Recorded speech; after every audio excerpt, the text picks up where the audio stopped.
How could one social media post determine your career that you built upon for 15 years, 20 years? But people latch onto things, and it's easy to forget stuff. But once it's brought to fruition on a bigger stage like this, is when people don't forget those little things. Uh, so it's dangerous. So, can you give me a little bit about your background and what you do, like the work you do at Otter PR? Absolutely. So, nearly half a decade in PR.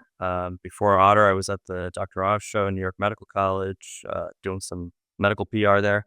And then now at Otter, I've been here now 3 years, basically working with a range of clients between tech, Bitcoin. It comes to your not just crypto. I mean, it goes all across the board. I feel like every day is another challenge, but we have clients in many different backgrounds. I do a lot of our crisis work as well whenever those challenges arise. And yeah. So that's got to be interesting. And I guess like in what ways? Because I know they're similar, but they're different. How does crisis management PR differ from everyday PR that you do for somebody? So yeah, everyday PR, we like to look at it as if somebody has a story that they want to tell, and it kind of comes back. I always pull my heritage into it, just because my folks are first generation immigrants into the United States. So it's always the individuals that don't have the chance to spread their story. So we love to be storytellers here at Otter. Um, but with crisis, it's always, and I think we spoke about this before. It's a little bit of, you want to believe your client, but then you also want to also say that you want to plan for the worst. And sometimes you don't have to use those worst case scenarios, and hopefully you don't have to. But it's a little bit more of being on your toes, ready to change in a second. Whereas when you're working everyday PR, it's, you're trying to push A, you push A. You want to push B, you push B. It's a lot more hands-on, I would say, than traditional PR. So you might have like a situation like so you might try to head off something before it happens, but then you might also have to be putting out a fire once it does occur.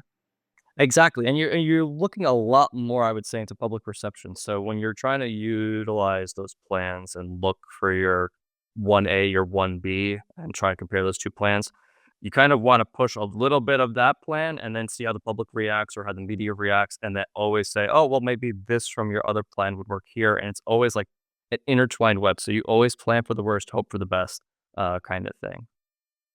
And have some backup plans there too. Backup plans, some prayers, whatever it takes to get the job done kind of thing, but, also your client could determine it as well, because you might be planning and say, "Oh, well, this is never gonna happen," and when you say that, the worst case scenario happens, unfortunately, but, you always try to think of what can happen, what won't happen, and try to work around it as best as you can as a crisis professional and as a practitioner. And I know right now, I mean, Hollywood's had its share, business and Hollywood, but right now there's that case right now is making the news, and it continues to. Is Ryan Reynolds and Blake Lively, their actions towards Justine Baldoni, but also he's saying they had actions against him, which led to a lawsuit on both sides. So what's going on here? What are some of the key factors happening? So this is a very unique one.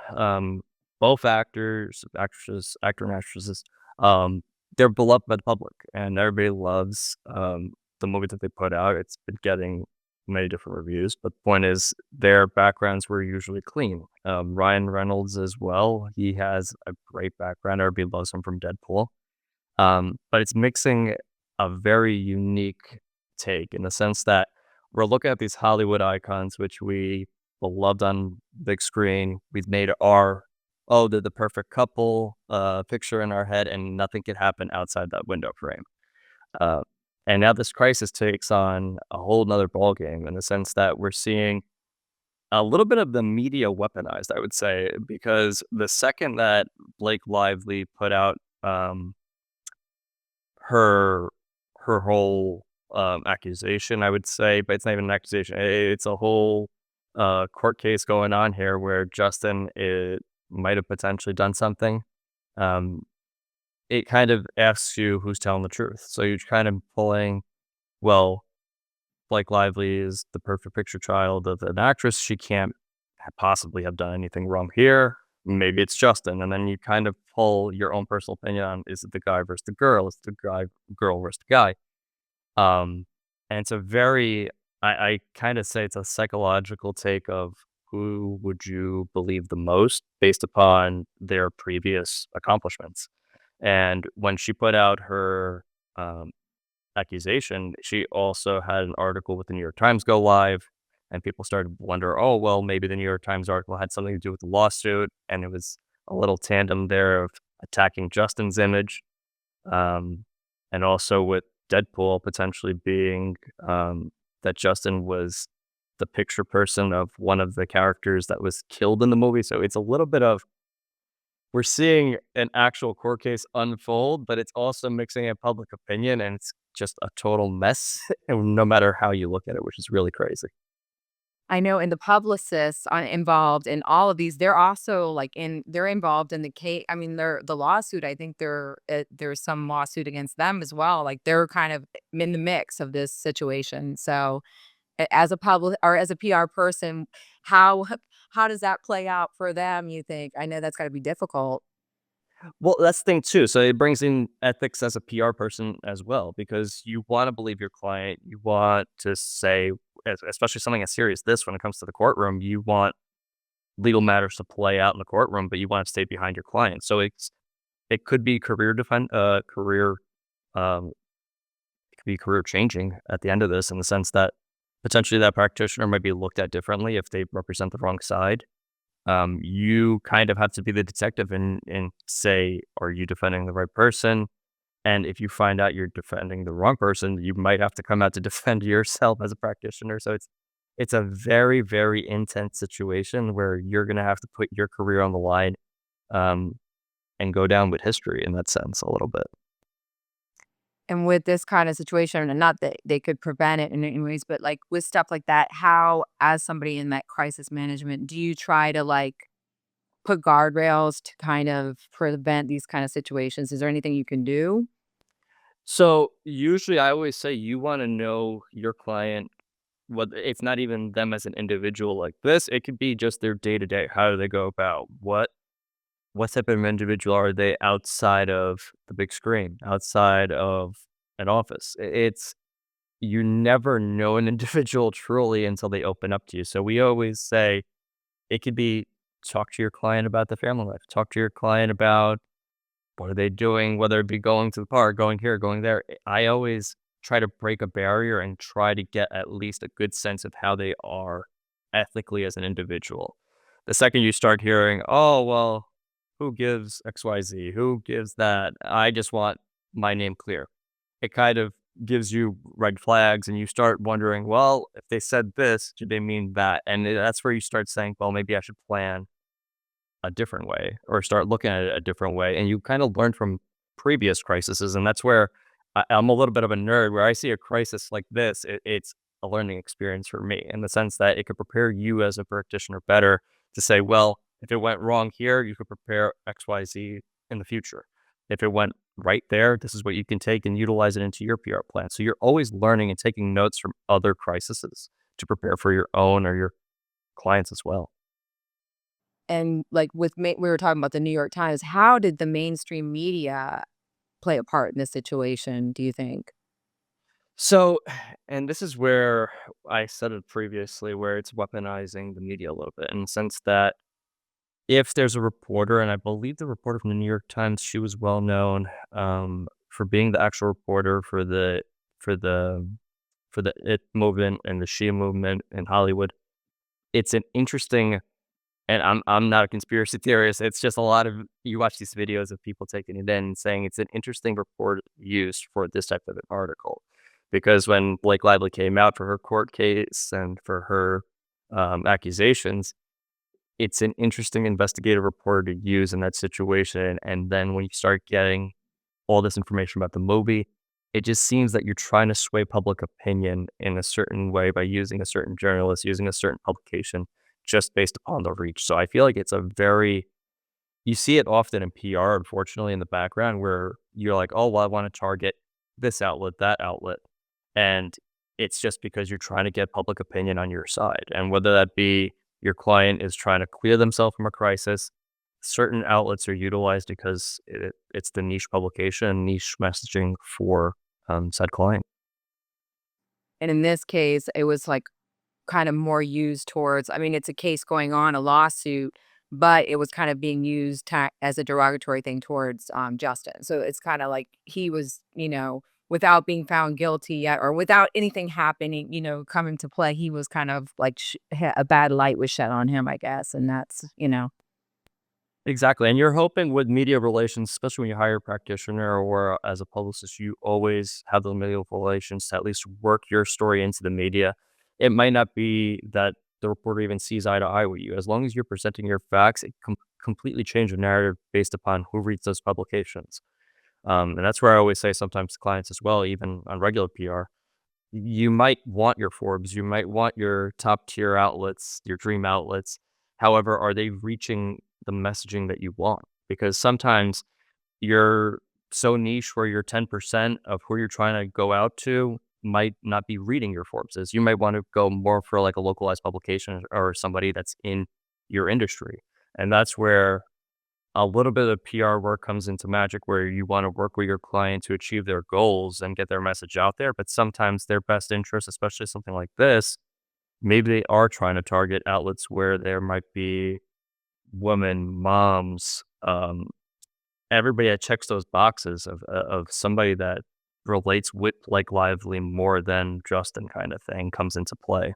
And there's definitely players in the background. I mean, it's I always say it's a game of chess. You kind of move one step forward, and then you might want to try to move back, but it might be too late. So that's where public opinion comes into play as well. And social media is another animal in its sense, where it could take on a narrative and just people run with it. Um, and that's where this story, I feel like it, even once it's done in the courtroom, it's reputation management after that. It's, well, this is the bad guy. And then now you have to maybe clear that image or maybe and that's where it's very dangerous now to especially take a side of Blake versus Justin because you don't know who's right. The courtroom is going to determine that, and that's where we like to have lawyers, especially when you're working in a crisis, because you might have the plan. You might always say, "Oh, well, we're preparing this way, that way."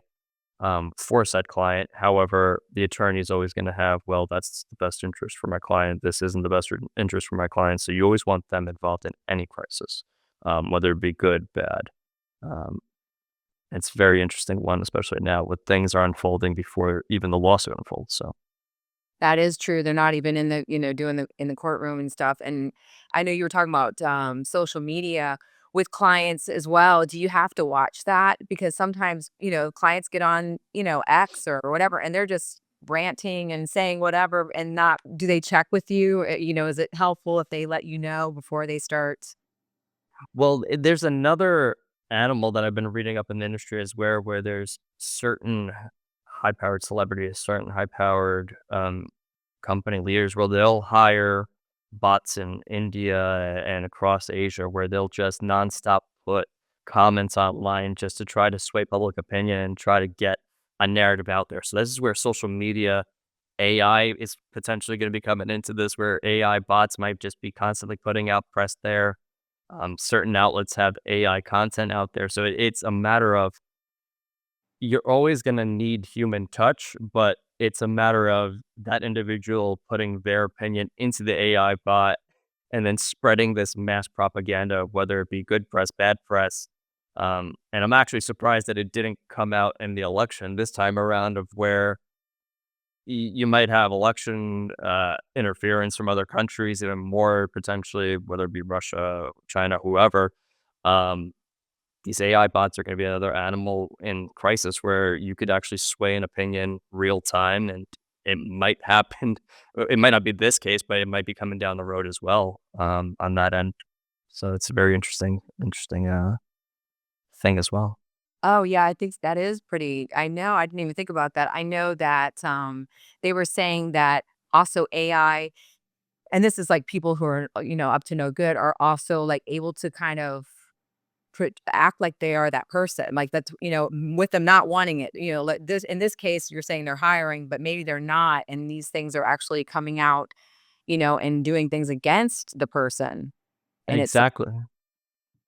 exactly. And this is where these outlets are gonna be very handy, and I always say, it doesn't matter if it's crisis PR or any PR, you don't wanna use one news source, you always wanna be well-sourced on any angle, before you make your determination because, I mean, there's times when I even look online, you'll see comments on stories be like, "Oh, well, look what people are talking about," and then you click open the profile, and it's a million people they're following and only one follower, and you're like, "Alright, well, that's a fake profile."